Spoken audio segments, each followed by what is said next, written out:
Hello again, everyone, and welcome back to Reddit Aliens. I'm John, and as always, thank you so much for being here.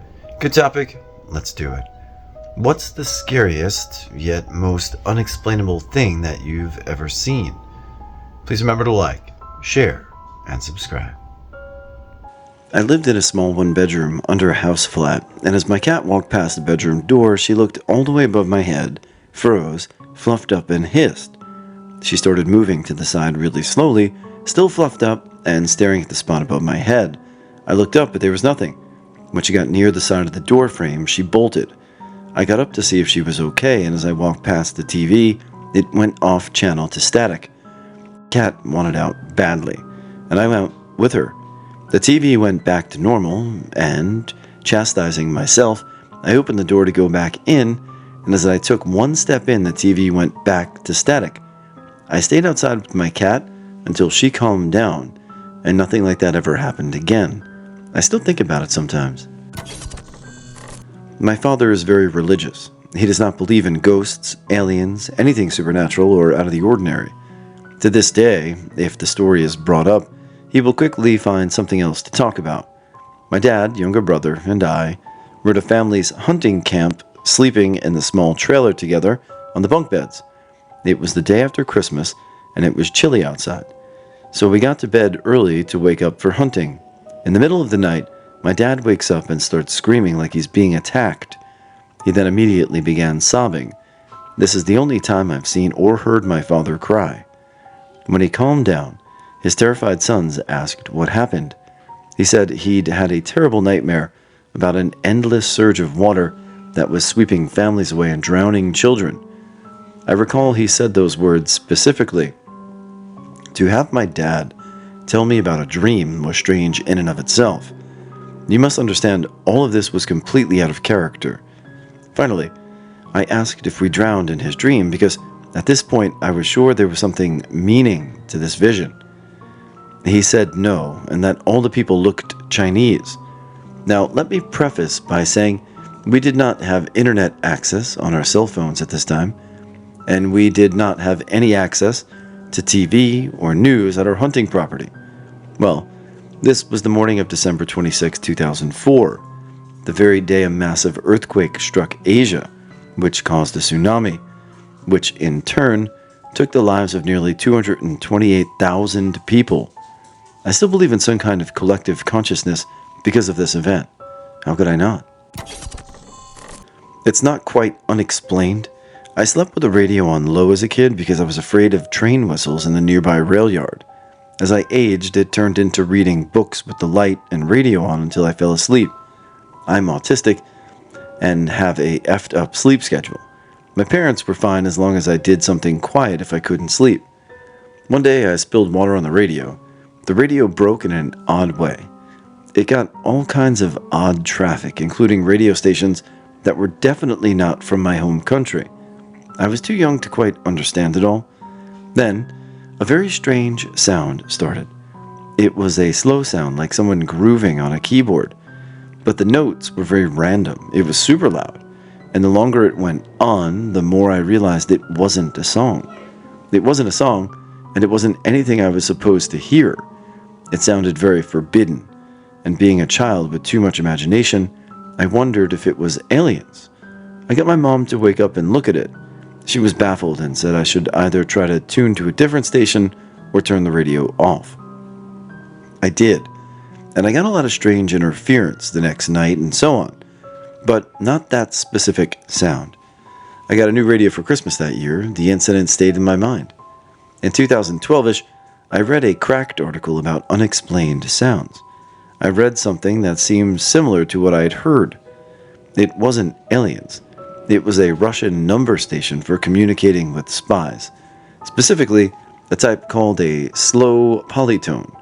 Each note I heard was part of a coded message. Now I listen to these regularly as a major hobby and have a lot of journals and knowledge gathered on them over the years. This is something that happened to me quite recently, and it creeped me out so much. I live alone in my apartment, and I'm a horror gaming fan, so I was scouring Steam looking for a cool horror game. I put on my headphones, and I watched multiple trailers and eventually came to a game called Horror in the Hood. Looked at the page and watched the trailer. Here's where the creepy part begins. Near the end of the trailer, there's a very creepy voice saying something like, "Can you help me, please?"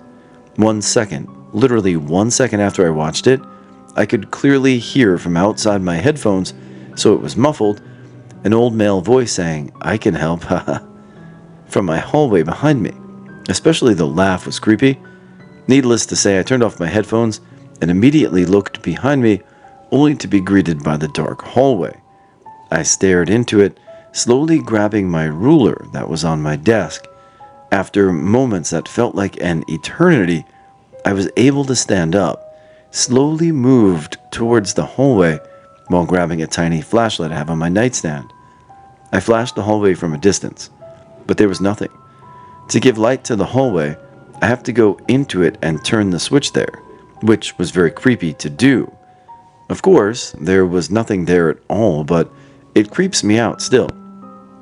I left the light on everywhere that night, and still keep on the light in the hallway when I'm on my computer now. 2 days after this happened, I went back to watch Horror in the Hood trailer to make sure that "I can help, haha" was not in the trailer.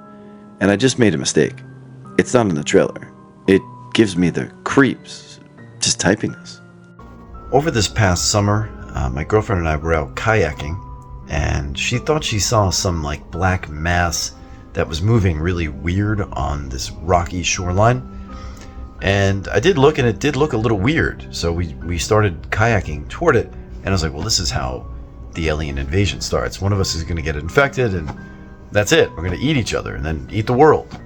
It really looked like a gelatinous black mass that was moving across the rocks. It was a mostly deflated balloon, and we just couldn't see it until we got right next to it. So, thought it was an alien. Turned out it was a graduation party. I've told other unexplained stories on Reddit, but I'm not sure I've told the one about the thing my friend and I saw on the side of the road. I'll try and remember to the best of my ability. It was about 12-ish years ago. If anyone else saw something similar, let me know. It's around 3 in the morning in rural north-central Alberta. My friend and I are driving home from a high school party in which neither of us drank or took any drugs. It's the middle of winter. In Alberta, this means it's cold outside. This night was below 30 degrees Celsius, below 22 degrees Fahrenheit. The whole way home, my friend and I are chatting about the usual things. What happened at the party, the boys we liked, etc. While most teenage girls are chatty, this friend in particular was a chatterbox. Mostly, I would listen and just react to whatever she said. Love friends like that. So because she would do most of the talking and didn't require much input, I'd zone out sometimes looking out the window. We are about 5 to 7 minutes outside of town at this point, taking the highway, probably going 75 to 90 kilometers an hour. Using an online calculator, that puts us around 6 to 7-ish kilometers outside of town in a sparsely wooded area with no services open in town. As we round a corner, I'm zoning out listening to my friend talk when, through the windshield, I notice glowing eyes off the side of the road. The headlights not fully hitting whatever it was. The eyes were green or yellowish. This would be normal, but these eyes are about 7 to 8 feet above the ground. At first I think it's a hiker or someone walking back to town, but their eyes wouldn't glow. And no one is going to be walking that far from town or any house when it's that cold and late outside. This was a town of less than 1,000 people. As we drive closer, this thing appears to have goat-like legs, is very heavy-set, and stands on 2 feet. Its arms drop down by its side like a person's, and it appears to even have some kind of dark clothing on the top half. It had something like goat-like horns that curved but bent upwards. At this point, my blood runs completely cold, and I have a full-fledged instinctual freeze response. Hair standing up in the back of my neck. I remember hearing my own disembodied voice think, I shouldn't be seeing this. This is wrong.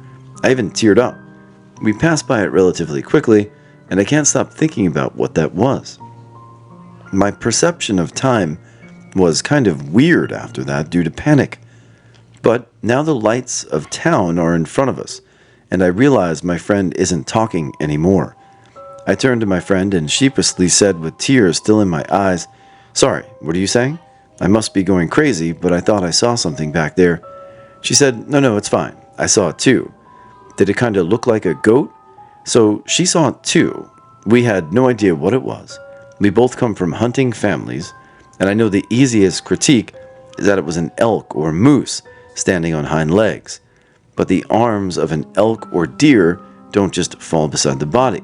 They buckle outwards a bit. Regardless, it seemed human-like in its stance, and it was very heavy. Then you'd think, oh, it was a bear. But it had horns and curved back legs. I assume moose would be the same as an elk or deer, but I've never really seen a moose standing ambiently, typically just when they fight. Even our responses were odd. You'd think, given scary movies, you'd immediately flip out and react. Both of us just kinda got entranced and terrified for a while, blood running cold. While the friend and I don't talk anymore, we talked about it a few times in the next few years while we were still in contact. She continued to refer to it as the goat thing. Earlier this year, at the beginning of May, my ex stabbed me and I was bleeding out quite a bit, like it was bad. And then they drove off and took my phone to go through all my accounts on my phone and mess with everything. They did more damage than that, but that's besides the point. It was a bad situation, but I didn't have my phone to call 911, and I was struggling just to make it to the bathroom to get a towel or something to try and put pressure on the wound. But somehow the ambulance arrived and carted me off to the hospital as I was passing out from blood loss. It was a bad situation. Don't worry, they went to jail for it, but to this day, I still don't know who called the ambulance because it certainly wasn't my ex. Checked my phone records. But it was kinda scary, because it makes me wonder if someone was watching the whole thing go down in my house and then was like, oh shit, this time is actually really bad. I should call someone this time. In 1989, I was driving on a familiar rural highway in broad daylight. I was rounding an easy bend and shocked to see a small town on the right side of the road. There's a sign, St. Vincent. A few of the things immediately noticeable were a shop called Webster Welding, an old-fashioned horse-drawn water pump for firefighting, several large poplars at dead tops, and black and white painted rocks along the street that faced the highway. I kept watching in the rearview mirror, and it stayed visible. I drive a few miles, and there's a gentleman waving at me from beside his car. He's obviously broken down, and I pulled over. A quick chat, and I learned he's blown a tire and wrecked his rim. He asks if I'll drive him back to the town. No problem. In he gets, and off we go. The town is not there. It's a dusty Alberta crossroad. This fellow and I just sat in my truck in silence. I raised an arm, and my hair was standing on end. His too. He said all the trees were dead. Are we dead? Eventually, I drove him to a nearby town. He simply got out of the truck and walked away. I remember it like it was yesterday. I could tell you what that town looked like in perfect detail. So I grew up during the satanic panic of the 80s and was raised in a Baptist home where the devil was hiding around every corner to get you. Stories, some of them true, about pentagrams and newly developed cul-de-sacs and animal sacrifices, children's kidnappings, the white van, etc., were very common. I had a couple of odd experiences growing up that I couldn't explain, but always thought it was my imagination. I am now agnostic, as I believe most religions share the same don't be an asshole teachings about being a good person. I do feel like there is darkness in the world that can't always be explained. In my early 20s, about 20 years ago, there was a gang of us who rented 3 apartments, all in the same building, and weekly hangouts were a thing with drinking, smoking weed, and occasional other substances for the party. We all got to know each other really well, and after about a year and a half, we were all chilling upstairs in the top floor apartment. It was midday on a Saturday, and it was too early for getting into the smoking and drinking, and we were just chilling, playing some original Nintendo Super Mario and PS1 games. One of the ladies was getting bored and asked if we wanted to play the Ouija board that was on the bookshelf. We all said why not, and gathered around the coffee table. We played for a while, asking all the dumb shit about what our parents are doing, what their name was, how old they were, etc. One of us asked if the demons were real, and they responded yes. He then asked for them to prove it in a way that we could understand. Suddenly, the entire house shook violently, like an 18-wheeler ran into the side of the building over and over. Bang! Bang! It went on for a couple of minutes, and all of us were freaking out. We immediately put everything away and went outside. I've never been as sober as we were in that moment. Like reality had been peeled back for the first time. We checked with one of the guys in the bottom floor apartment, and they hadn't heard a thing. I don't know if it was a group delusion or if it was real. I will say I have never touched another Ouija board again. To this day, I can't reconcile my understanding of the world with those events. I used to work for a swimming pool company and was renovating an in-ground pool for a customer. Young family with kids in a fairly wealthy neighborhood. The pool had been empty and covered for some time. I took off the cover, and a middle-aged man was living in there in the shallow end, extremely scary looking and disturbing looking. It smelled like straight up ass. He immediately ran away and was like barking as he was running. I knocked on the door to let the man of the house know. He called the cops. The creepy thing was that the man in the pool had several belongings, including the children's underwear, stuffed in a pillowcase that he was using, and various things from the house. There was rotisserie chicken carcasses everywhere. They had noticed things missing, so he must have been going in and out of the house all the time. He had a treasure trove. The other weird thing was they had a lot of windows in the back of the house with no curtains, so he could probably see everything they had been doing. They thought the smell was stagnant water in the pool. I knew one of the cops that responded and kept in touch. They never identified the guy. Before I begin, I should start by clarifying that this isn't 100% my story, it's more my dad's. Although, according to him, it had something to do with me. This happened back in early January 2020, shortly before the COVID-19 lockdown went into effect. It was late one night, and I was asleep in my bed as per usual, much like the rest of my family, or so I thought. I woke to the sound of my bedroom door opening, followed by footsteps approaching my bedside. I glanced over to see my dad cautiously entering my room. I could tell it was him, because I had a nightlight that allowed me to make out the details of his silhouette. I didn't let him know I was awake, and that I could see him though. He leaned over my bed, tilting his head toward me as I lay there in confusion for a few seconds before he got up and left, closing the door behind him as if nothing happened. Eventually, I fell back asleep after dismissing the whole thing.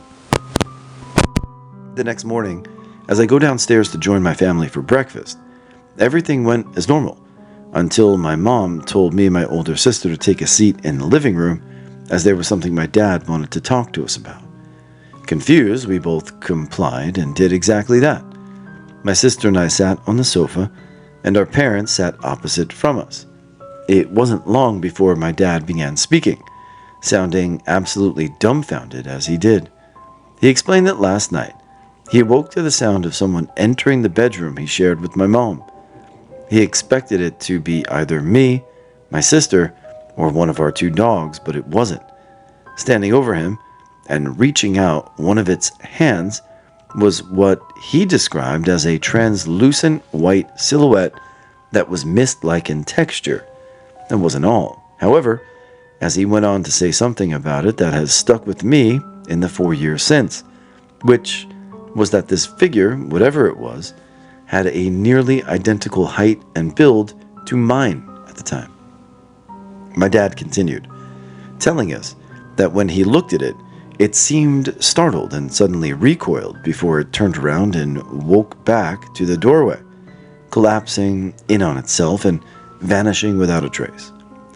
He then claimed that after sitting there in shock for a few seconds, he quickly got up to check on me, as he feared the worst after noticing the being's aforementioned resemblance to me, which is what led me to seeing him come into my room the night before.